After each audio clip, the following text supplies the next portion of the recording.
Bonjour les amis, je vous cache pas que ce matin, je m'étais réveillé, j'avais envie de traiter un sujet un peu casse-gueule, comme je les aime. C'est l'histoire en Italie de ce père de famille dont le gamin à 25 ans a été assassiné par 5 voyous, apparemment des ripalous, hein, pas des chances pour l'Italie. Le pauvre père perd son fils, le chef des 5 voyous, d'après ce que j'ai compris, a été libéré de tôle et sorti au bout de 5 ans. Et le père, ça y a pas trop plu, 62 ans, italien, le mec il a enquêté pour savoir où était l'assassin de son fils qui avait été libéré, et il l'a retrouvé dans un parc étau, terminé, il a abrégé sa carrière. Et donc l'Italie est partagée en deux, entre ceux qui disent c'est bien, le père est un héros, évidemment plutôt les potes à Mélodie, et de l'autre côté ceux qui disent c'est un scandale avec les fascistes, on se fait justice. Je pouvais vous développer ça. Et puis bon, je regarde mon ordinateur, je regarde F2 souche, et qu'est-ce que je vois? Une information sur Triel-sur-Seine, 12 000 habitants, 35 km à l'ouest de Paris, ma ville de toujours, là où j'ai grandi, là où mes parents tenaient une boucherie, là où j'ai été à l'école primaire, à l'école maternelle et tout, là où j'ai vécu jusqu'à l'âge de 65 ans, là où j'ai animé, c'est mon fait de gloire, hein, j'ai animé une campagne pour faire fermer une décharge d'ordures ménagères à la sortie de Triel vers Carrières-sous-Poissy. Il nous collait des tonnes et des tonnes d'ordures. Comme j'habitais à la sortie, on pouvait plus ouvrir les fenêtres et tout. Un combat de 2 ans, on a dégommé le maire qui était partisan. Enfin bon, un petit truc dont je suis pas mécontent. Année 90, hein. Bon, je me suis jamais, sinon trop investi dans la vie locale trieilloise. J'avais d'autres choses à faire. Et puis maintenant, je suis parti vivre loin. Bon, il n'empêche, quand je reviens à Triel, le nouveau maire s'appelle Cédric Aoun, et très franchement, quand je reviens à Triel, j'en entends dire que du bien. Le mec a été élu en 2020 sur une liste dite apolitique, et chose étonnante, il a pris comme directrice de cabinet une vieille copine socialiste à moi, Marie-Hélène Lopez-Jolivet. Voilà, je suis pas sûr que maintenant, vu que comment on me qualifie, je sais pas si elle me croisait, si elle me tomberait dans les bras, si elle me repousserait, elle regarderait peut-être s'il y a du monde avant, j'en sais rien. Et puis bon, c'est pas important, mais c'est une information qui me paraît bien. Alors, le mec, j'avais déjà vu des choses quand je viens à Triel, avant qu'il soit élu, ces abrutis d'avant, ils nous avaient mis des panneaux à 30 à l'heure partout. On ne pouvait pas traverser Triel sans rouler à 30 à l'heure, alors qu'il n'y a aucune raison, très franchement. Et le mec, il a retiré quelques années, 2 3 ans après son élection, il a retiré les panneaux qui limitaient la vitesse à 30 à l'heure. Et le mec, il a dit que c'était une mesure démagogique et inutile. Il n'y a pas beaucoup de maires qui sont capables de ça. D'après ce que je comprends, le mec, il a des mastiques dans le conseil municipal, ça a l'air d'être la guerre. Son équipe a éclaté en deux, il a du mal. Bon, mais il a l'air très populaire dans Triel, malgré tout. Et là, je découvre, alors qu'il a pris une mesure qui est une véritable mesure d'extrême droite. Là, c'est plus possible. Le mec, il a décrété qu'entre 23 heures et 5 heures du matin, les mineurs, ils auraient plus le droit d'être dehors dans Triel. C'est presque un couvre-feu. C'est les heures les plus sombres de notre histoire. Alors Cédric Aoun, je ne sais pas quelle est l'origine, hein. C'est pas très français tout ça quand même, hein. Et le gars, il prend des mesures, mais c'est abominable, c'est abominable. Alors il fait une exception, il dit que les gamins, donc les mineurs, hein, les mineurs qui seraient dans les rues de Triel, il faut qu'ils aient une autorisation des parents et un alibi. Alors pourquoi il fait ça? Bah le gars apparemment il parle cash et il raconte que le bordel la nuit, les actes de vandalisation, les vols, les dégradations sont la plupart du temps le fait des mineurs. Alors avec démagogie, il raconte qu'il va protéger les mineurs. En fait, le mec, il prend une disposition comme ça pour faciliter le boulot de la police municipale, parce qu'apparemment, maintenant, la police municipale bosse la nuit, ce qui était absolument pas le cas avant.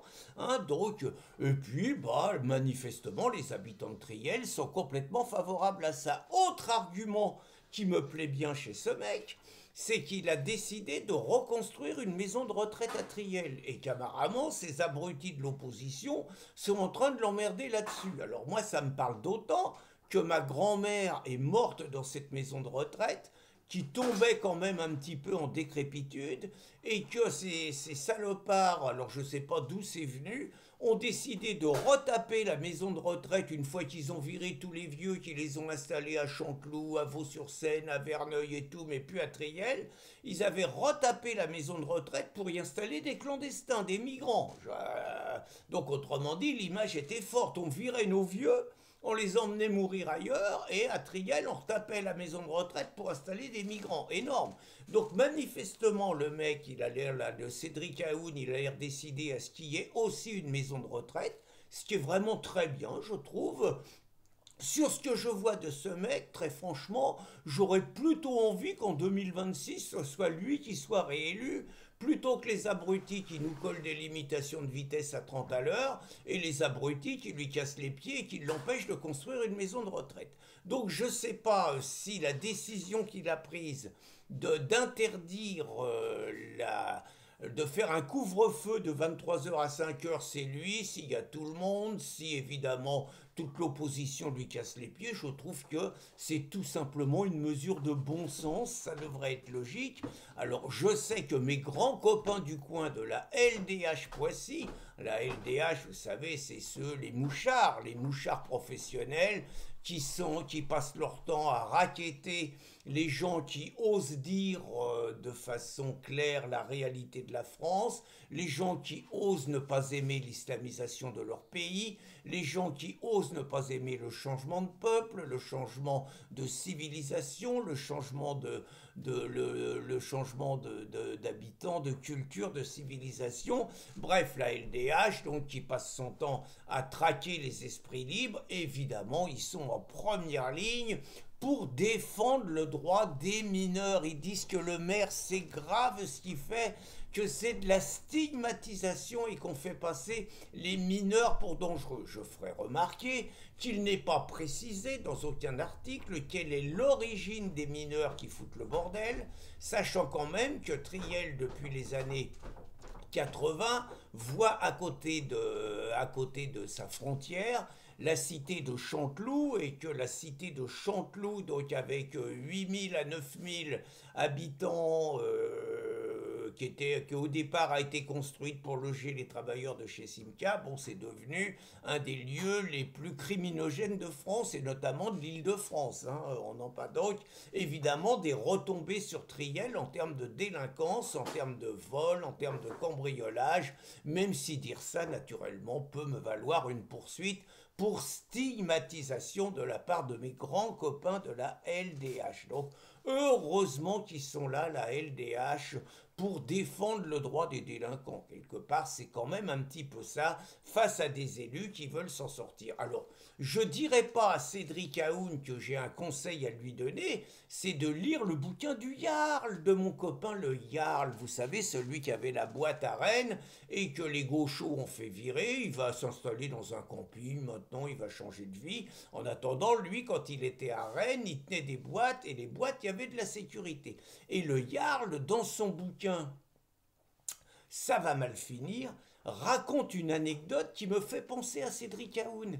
Il raconte qu'il y a un maire qui l'appelle en disant voilà, on s'en sort pas, on a une dizaine de jeunes, on peut rien contre eux, c'est des mineurs, les parents veulent pas s'en occuper et ils nous foutent le bordel. Le Jarl a dit pas de problème, bon ils ont dû faire un contrat, je veux pas le savoir, et le Jarl a dit on va vous régler le problème. Bah, il est descendu avec 7 ou 8 de ses copains, ils ont mis une bonne rouste aux branleurs, hein, les branleurs ils leur ont cassé quelques dents et tout, bon ça a été réglé, et le Jarl, histoire de rajouter, il a eu l'adresse des parents et il a été mettre une tourlousine aux parents pour leur apprendre à s'occuper de leurs enfants.